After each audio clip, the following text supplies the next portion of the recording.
What's up, guys? This is my take on the Adventure Toolbox deck. Starting with the Tamas, we are playing 4 copies of Omnimon. Obviously, this is the best one. Whenever you die, you get to recycle a piece from your trash. Very good. Next, for our level 3s, we are starting off with 4 copies of Gabumon. He allows you to warp into a Metal Garurumon during your turn only if your opponent has 10,000 DP Digimon or higher, or if you have 3 colors in your Tamers. And then his inheritable is draw 1, trash 1. Next, we are playing 4 copies of Biomon. It's your generic searcher. You reveal top 3, and then you get to add 1 Digimon with the adventure trait and 1 Tamer or option with the adventure trait. Very good. And then your turn, he gets 2,000 DP as an inheritable. Then we are playing only 3 copies of Palmon. Palmon is an on-play trash 1 to draw 2. Very good if you just need to see parts and you don't care about trashing cards. And then the inheritable is really good because it's all turns plus 1,000 DP. Next up, I am playing 5 of the Evo cheaters. So I'm playing 4 of the Togemon and 1 of the Bergermon. I think the Evo cheater is the best level 4 in the entire deck, so obviously I want to play more of that. So on play or when digivolving, if you have 3 colors amongst your adventure tamers, this card can digivolve for free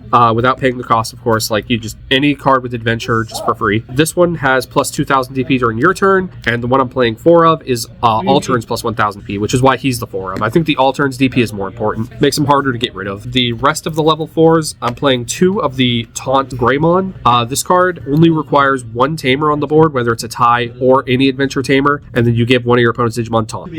And then his inheritables reboot, that also comes up a lot because of some cards we play in this deck. 1 copy of Garurumon. He lets you recycle a piece when digivolving or on play, as long as you have a tamer with the adventure trait. He is a security card, so if he ever gets checked out of security, you get to play him free. And then 1 Kabuterimon. I was going to cut the tamer player entirely, but I did like the idea of having piercing. 1 is fine. And also, it's not an on-play, which is why it's bad. Angelmon, 3. This is the best level 5 in the deck. First things first, on-play when digivolving. One of your other Digimon may digivolve into an adventure trait card without paying the cost. That's broken. And then all of the level 5s have the exact same your turn effect and inheritable. They all have alliance. And then your turn, once per turn, mandatory, or when your other Digimon are played or digivolve, one of your Digimon with the adventure trait gain alliance and then may swing. You do not have to swing, but you do have to give somebody alliance. Next, 2 copies of Wergaru. His removal effect is on play when digivolving, delete a level 4. If you have at least 2 tamer colors on the board, you can delete a level 5. And then alliance, you know the rest.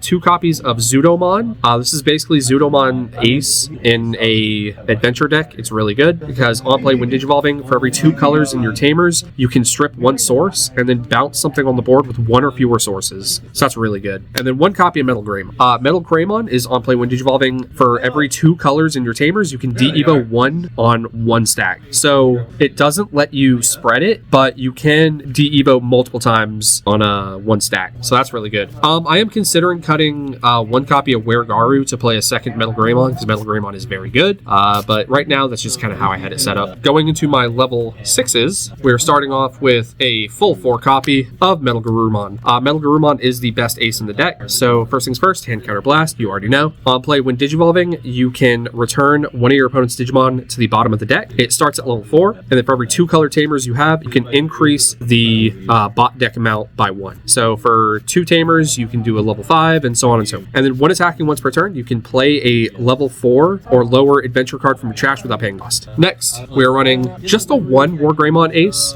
This card's really good. Unfortunately, his on play just doesn't delete anything, so that's kind of why I think he's only good as a 1 of. First things first, hand counter blast, and then on play when digivolving, he gives himself or any other Digimon on your board protection from Digimon effects. And for every 2 tamers, you can select up to that number for protection. So if you have 2 colors, you can pick 1 Digimon. 4 colors, you can pick 2 Digimon, so on and so forth. And then when attacking and when digivolving, not once per turn, delete one of your opponent's Digimon with the lowest DP. And then 2 promo Wargreymons. Now this card is actually surprisingly sneaky, and a lot of people don't really account for it because he just naturally has security check +1. So you have security check +1, and you're guaranteed to have alliance because you're never hard playing this guy. So that's 3 checks right there, and your opponent's just like, oh no, I'm in lethal range immediately. So he has security check +1 and blocker, and then when digivolving, delete one of your opponent's Digimon with the lowest DP, and then all turns, this Digimon gains 1,000 DP for every color of Digimon and Tamer on your board. So he's naturally 13 because of his own color, and then every color on your board after that just adds more DP. So this guy guy is like bare minimum like 15 to 16 if you have like any tamers on the board or any inheritables. Next up, I am running 2 copies of Ace Omnimon. You could also run Omni X if you want, but I wanted this to be an Ace target because all of your level 6s are, of course, you know, Metal Garurumon and or Greymon. You're going to be able to go into this guy really easily. So first things first, raid blocker. On play when Digivolving, if DNA'd, choose one of your opponent's Digimon, bottom deck it and all of the same level, and then delete one Digimon. Basically, he's kind of like your game shot. If you have 2 level 6s on the board, Metal Garu and a War Greymon, which is very easy, you can just DNA into this and swing for game, and it's really good. Your opponent sees you only have level 6s on the board, and they're like, oh, well, I know Adventure. They're not going to be able to ace me again, and you're just like, haha, no, clear your board. So very sneaky card, very good.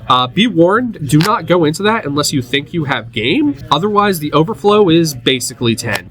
Next, we are playing 3 copies of Tai Kamiya. He is your memory setter of the deck, so you get to go to 3, and then your turn, when one of your Digimon with the Adventure trait attacks, you can suspend it to draw a card, and then his main effect is you can play for free an Adventure trait card from your hand without paying the cost, and the cost starts at 2, and then for every color tamer you have, increase that cost reduction by 1. So he starts at 3, because it starts at 2, but he sees himself as 1 color, so you can play a level 3 for free. And then if you have, let's say, a dual color tamer, you can play up to a 5 cost, and then a 7 cost, and then an 8 cost. Everything's 7 play cost though, so once you have 2 other tamers on the board, you're kosher. And then it bot decks itself. A very good draw engine card. Next, I'm playing 2 Matt TKs. So he does not give you any memory, but what he does do is give you rush, which can just end a game. So all of the Adventure tamers have a play cost reduction effect. You can tap them to reduce the play cost of an Adventure trait Digimon by 1, and obviously you can stack that with multiple tamers, and then your turn, all level 5 or higher Adventure traits have rush, just generically. It's so good. Next, we are playing 4 of the memory gain tamers. We are playing 2 Joe Mimi and 2 Sora Kari. They both do the exact same thing, but you're using them for alternate colors, so they both give you a memory if you control a Digimon with Adventure, and then they both have the reduction of play cost. And then the last 4 cards of the deck, 4 copies of Our Courage United. It's the best card in the deck. This lets you ace your opponent without acing your opponent, because you have another Digimon on the board, you play Angelomon off of this, use Angelomon to Digivolve somebody else, and you can ace them without them even swinging at you. So first things first, if you have any card on the board with the Adventure trait anywhere on the field, raising area included, you can use this without looking at the color requirement, and it's main, draw 2. And then all turns, when any of your level 5 or higher Digimon with the Adventure trait would leave the battle area, delay, play a level 5 or lower Digimon with the Adventure trait from your hand without paying the cost.